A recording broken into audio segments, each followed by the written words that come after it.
Hello and welcome back to Movie Husbands. Today we are reviewing Flea. Directed by Jonas Poher Rasmussen, Flea is an animated documentary following Amin, a refugee fleeing Afghanistan in search of safety with his family. So Jeffrey, what did you think about Flea? I think Flea's very good, but I think it's a film that focuses more on the events of what happens rather than the psychological effects of them. And sometimes that kept me at a distance. I don't mean to lean with the negative, because actually Flea is very good and it's very emotionally affecting. But there are, I think, reasons and certain times in the film that I felt distance from the subject matter that I didn't expect to feel distance from. I can see how one would think that, but I kind of disagree with you. I think there's a lot of subtextual things happening in this documentary about the effects of his experiences on his current present life. It's actually one of my favorite things about the film. Yes, that becomes very kind of nuanced and interesting towards the end of the film, actually. Yes. The last like 10 or 15 minutes of the film, I think, was giving me what I was looking for the whole time. I think this film has a sense that it's sometimes a little too punitive, and sometimes it feels like homework, actually.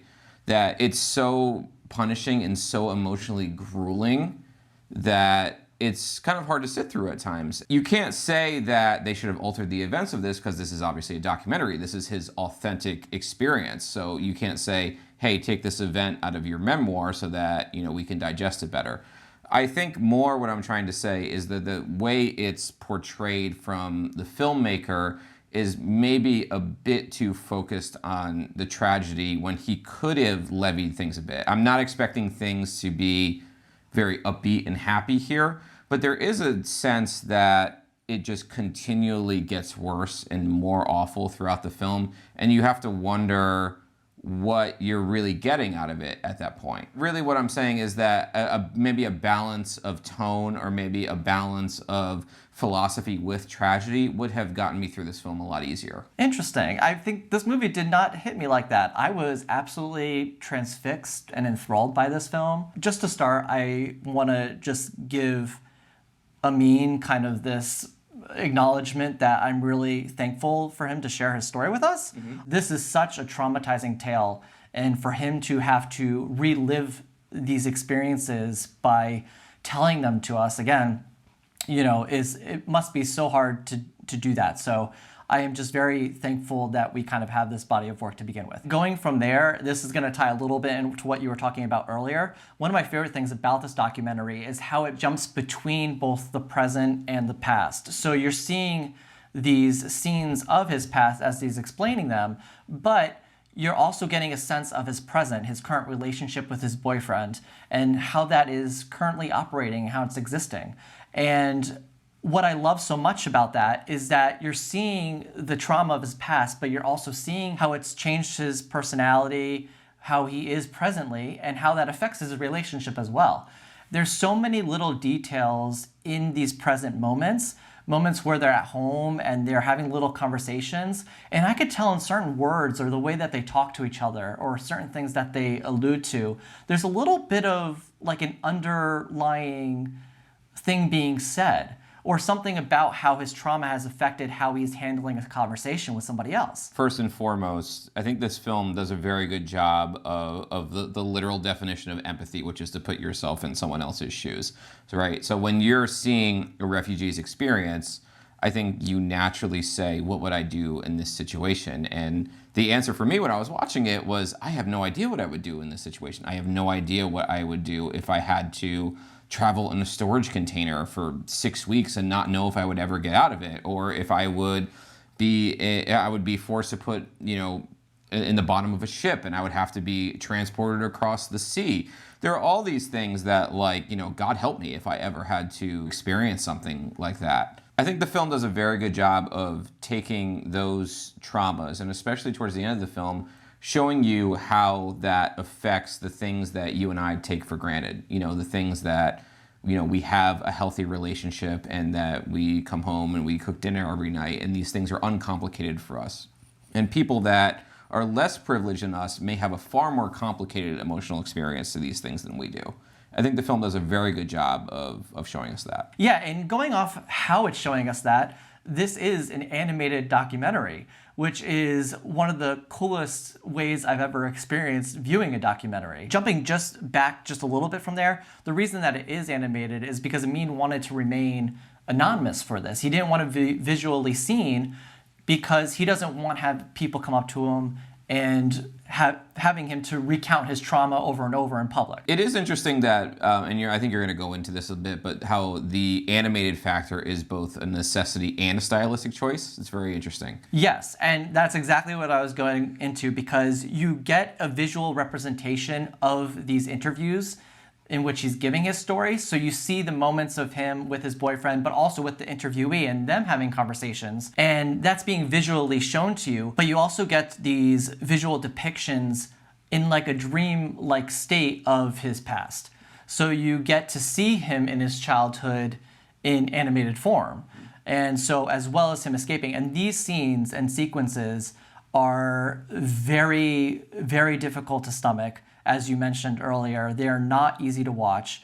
I just loved how the animation brought how he was in the present day and his past to life in a way that I think like a documentary would show archival footage of the past. And this movie does have these interesting moments where it splices in archival footage of the war happening in Afghanistan and some other scenes in Sweden and Russia and stuff like that. So to have more of a visual understanding of these lived experiences, I thought was so fantastically done. I agree, and this is actually something that I want to draw a parallel to Asghar Farhadi in his films.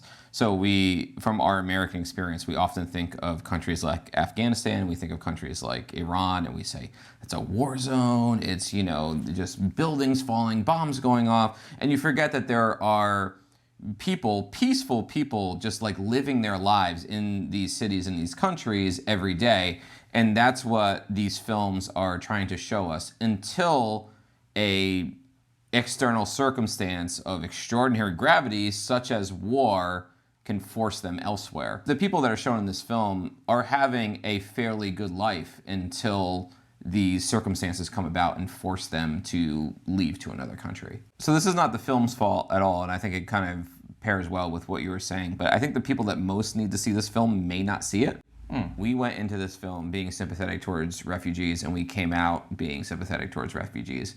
And I think this film really has the capacity to change people's minds if we could only get it in their hands. I completely agree with you. I think the best thing you can do if you've seen this documentary and you like it is to pass it along to somebody you know that has a different perspective on immigration or refugees than you do. I really feel like it has the capacity to change minds, as you said. And I really wish more people would see this, or I wish it was just more. It's funny how like certain things end up in the mainstream. It's like this freaking celebrity broke up with this person, and we have such an important thing. I don't know. That's just me. Like I'm just ranting here. No, I know, but it's like 2 years later, and how many of you have seen Collective? I know. That's the trouble. That's the trouble. You have these really important things that come out that are so meaningful, and they need to be seen by people, and they're just not to the extent. And not to be said that this movie hasn't been seen by people. This is a very widely recognized documentary. It's getting a lot of attention and accolades. It has a very good chance of winning Best Documentary Film in this year's Oscars. So I hope that brings a lot of awareness and attention to this documentary to people that have not seen it yet. And to the people that text you, no sad, no subtitles. Yeah, deal with it. Yeah, deal with it. Watch this movie. It has both. So you ready to go to grades? So it feels a little strange because we had such a good conversation about this, but I'm going to give Flea a B. I think Flea is really good. Again, I have some, I think, issues with not the way it's paced, but maybe the way that it doles out its tragic information, I think can be just a little punitive to the viewer. However, I do think that it's an important film, and I think that it is a film that could change minds. So it's hard to speak about the film negatively. I don't really feel negatively towards it. However, I do think that there is maybe some things that could have been done better from a filmmaking perspective. I disagree with you on those aspects of punitiveness and the way it was revealed, whatever. I give this movie an A. I was absolutely engrossed by this documentary. I really loved it. It's one of my favorite films of the year. I loved the way that this documentary visualized and changed the concept of what a documentary could be. And I just really enjoyed that about the film. Beyond what it had to say, I thought the way it was, directed and edited together was very well done, in the way that the interviews were conducted. All right, that's it for our review of Flea. Flea is now currently streaming on Hulu, so if you haven't seen the film, be sure to go check it out. If you have seen Flea, let us know in the comments what you think about the film. And as always, thank you guys for watching. We'll see you next time.